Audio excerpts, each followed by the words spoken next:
E aí, pessoal, beleza? Tudo bem? A gente vai começar agora uma aula de classificação periódica dos elementos, parte 2 do nosso material.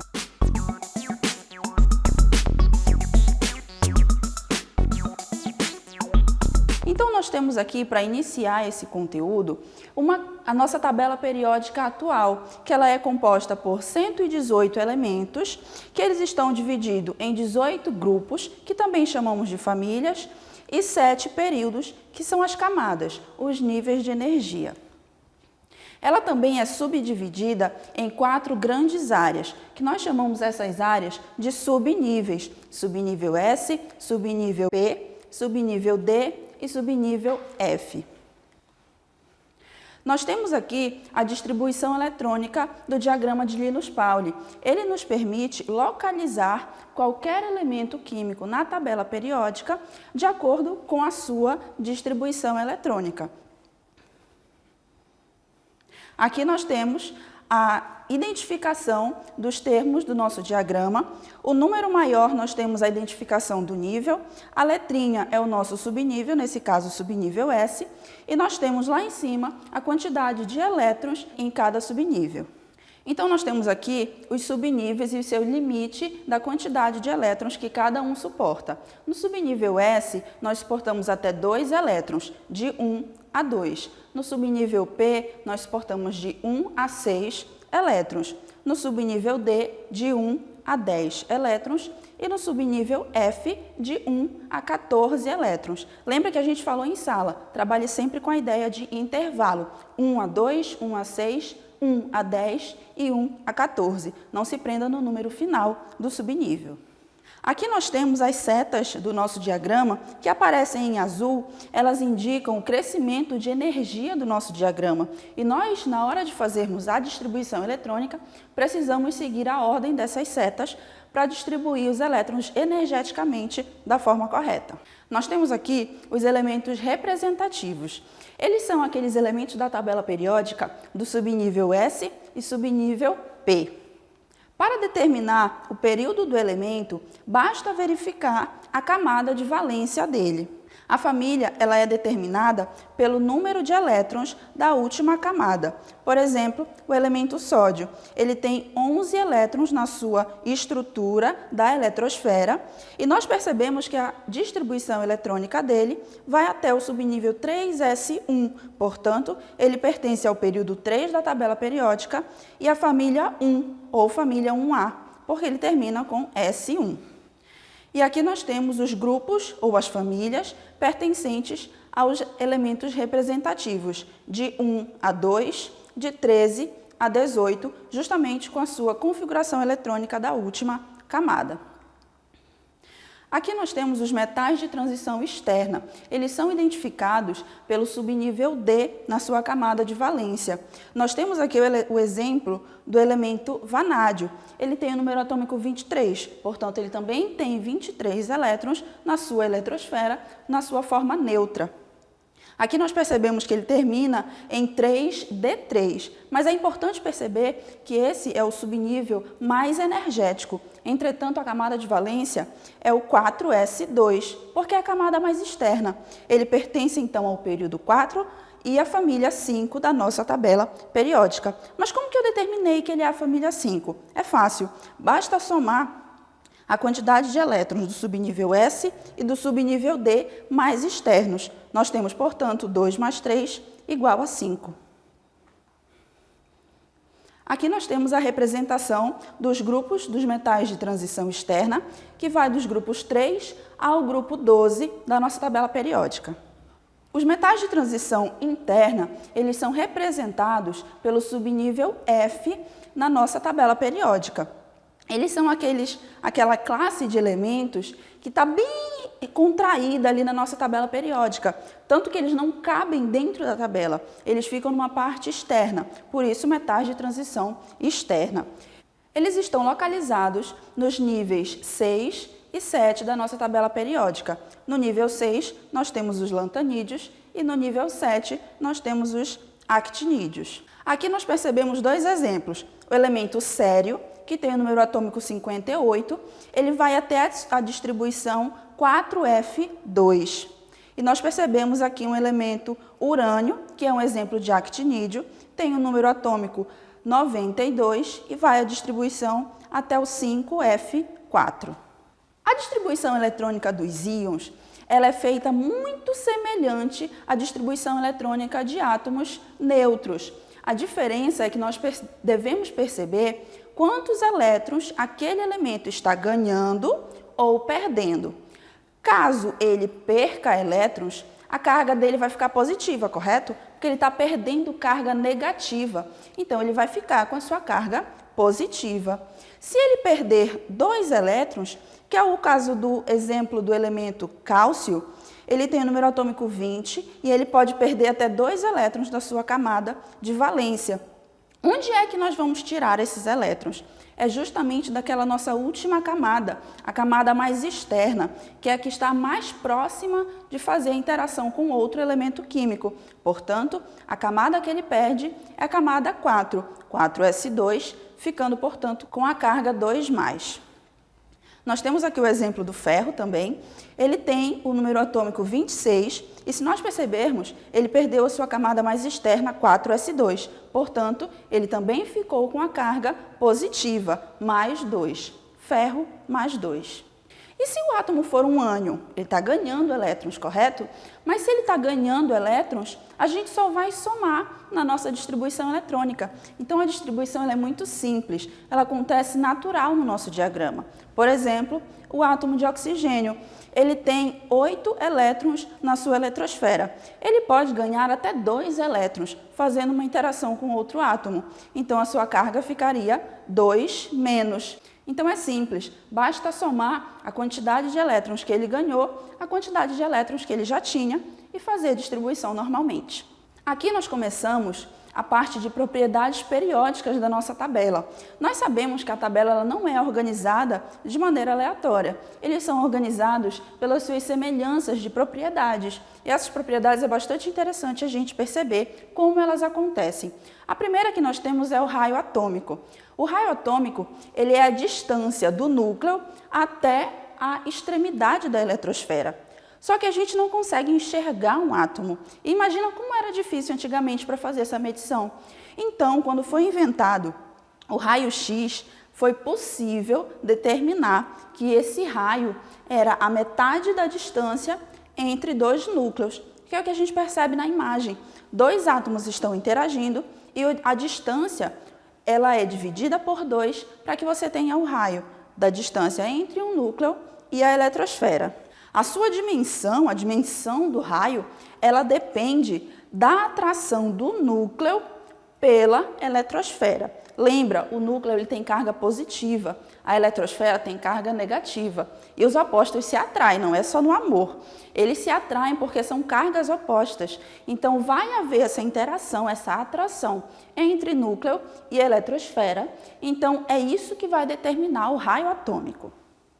Quando nós trabalhamos o raio atômico em um mesmo período, esse átomo de maior número atômico, ele terá o menor raio. Por quê?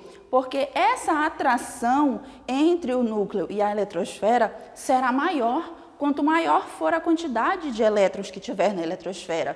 Então, quanto maior o número atômico, maior o raio. Se nós trabalharmos nas famílias, nós percebemos que o aumento do número de camadas, ela vai aumentar o raio. Imagina que você está com um elemento no período 2 e um elemento no período 4. Ele tem pelo menos 2 camadas energéticas a mais que o elemento anterior. Portanto, ele também vai ter um raio maior. Na imagem, nós percebemos as direções do crescimento do raio atômico.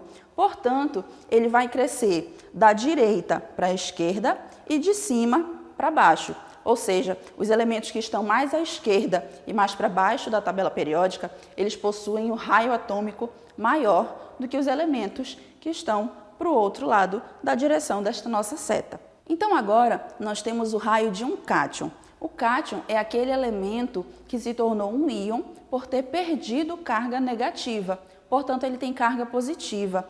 O raio de um cátion, ele é diferente do raio do seu elemento na forma fundamental, na forma neutra. Por quê? Porque a interação do núcleo com a eletrosfera, ela vai ser diferente. Perceba, se o átomo ele está perdendo elétrons, a atração, a força que o núcleo vai puxar esses elétrons, que estão agora em menor número para si, é muito maior. Então, o raio de um cátion vai ser sempre menor do que o raio do seu átomo no estado fundamental. Essa força de atração, essa interação aumenta, portanto, ele reduz essa distância entre núcleo e eletrosfera. Nós temos, então, um raio menor.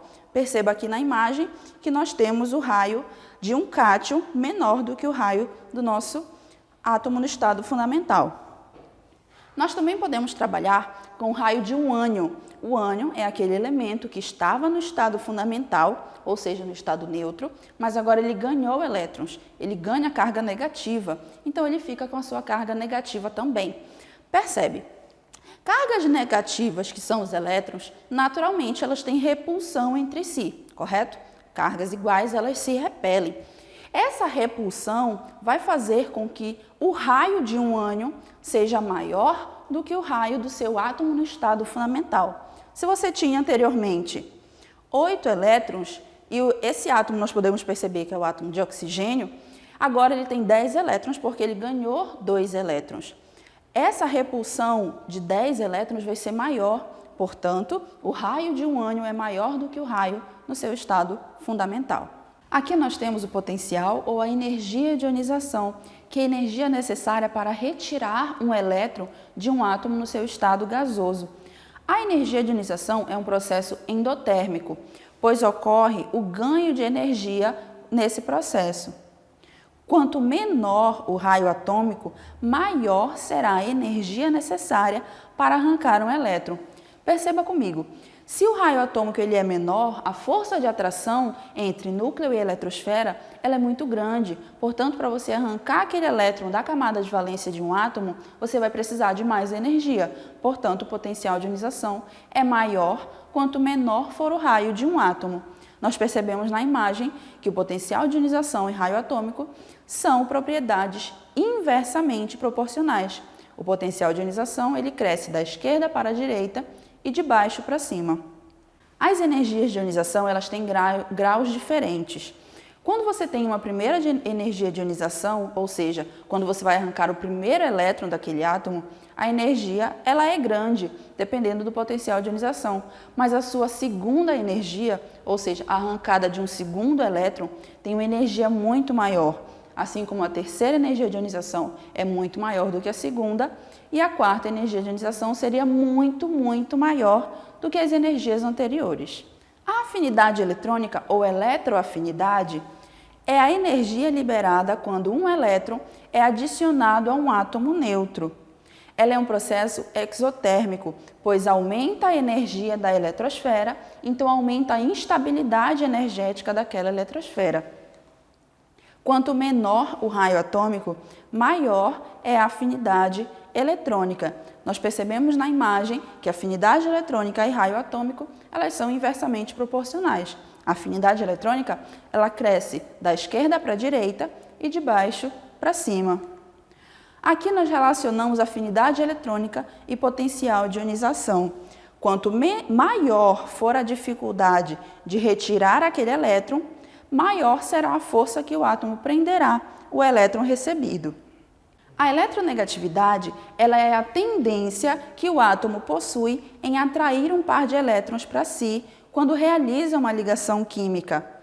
Então, percebam na tabela periódica que a eletroafinidade ela cresce da esquerda para a direita e de baixo para cima. Portanto, nós temos o elemento flúor sendo o elemento mais eletronegativo da tabela periódica, excluindo sempre os gases nobres, porque eles não fazem ligações químicas.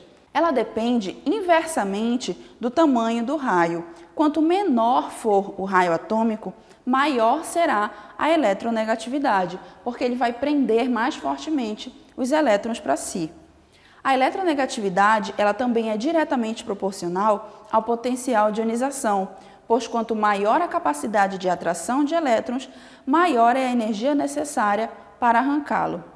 Aqui nós temos a tabela periódica com os graus de eletronegatividade dos elementos químicos. Nós percebemos que o flúor ele é o elemento mais eletronegativo da tabela periódica, sendo seguido pelo átomo de oxigênio, átomo de nitrogênio, que tem uma eletronegatividade muito próxima do átomo de cloro, e assim sucessivamente, identificado por cores nessa nossa tabela.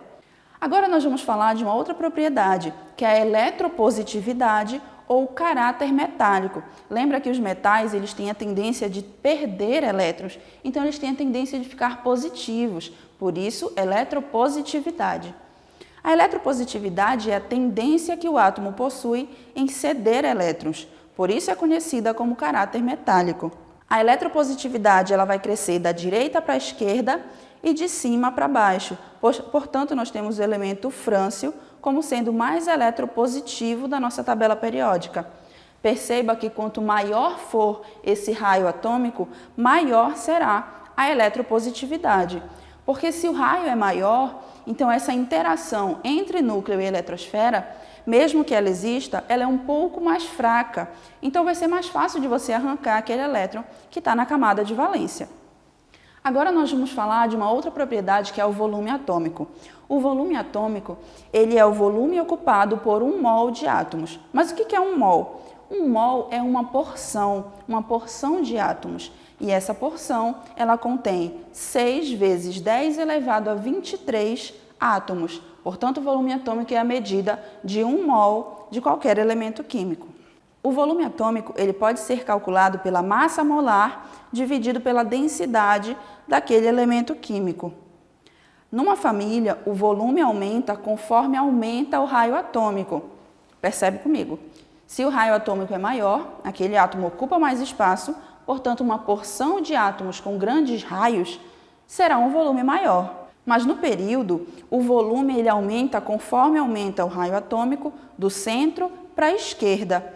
Mas devido ao maior espaçamento entre os ametais, esse volume atômico ele vai aumentar do centro para a direita. Portanto, nós temos o volume atômico como uma propriedade que divide a tabela periódica ao meio. Ela aumenta do centro para as extremidades da nossa tabela.